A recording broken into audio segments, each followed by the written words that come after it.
जो पिठावन हुइल्स गोटे नुआ प्रोग्राम आप वर्ष स्टार्ट कर कौन मेसेज देवाक चाहूँ ओडिशावासी यूजुअली आम सब बेले कौन करूँ लोक मान सुविधा आम सब पांथा निवास तथा निमंत्रण तथा ओटीडीसी जिते इंपोर्टेंट यूनिट अच्छी सब जगह आम पिठा सेल पे रखुचु तथा आज दिन आम कि सैंपल किसी डिस्ट्रीब्यूट भी करूँ तथा आम चाहूँ कि अधिकाधिक लोकों पाखे से पहुँचू से आम 2टा 3टा गाड़ी आम कन्वर्ट कर देचु पिठावन व्हील्स पाई सो अलग अलग जगह जाकि आसंता जो 3-4 दिन रहा से सब अलग अलग एरिया से बुलवा एंड अलग अलग एरिया रे प्रचार भी हम लोक मैंने जानवे भुवनेश्वर भाया जगह ओडिशा बाहर भी बहुत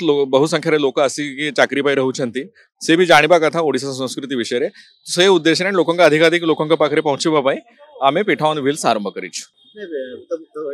सांसद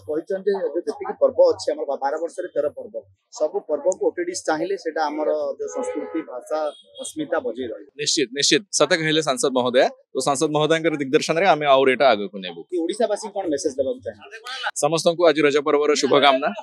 एवं आम समस्ते गर्वित अच्छु भारत वर्ष रे जेते पर्व हम तार सब एकाठी कले ओडिशा जो पर्व पालन होची तथा अधिक भरीब एते ओडिशा पर्वर भूमि अच्छी तो सेठी आम समस्ते गर्वित है।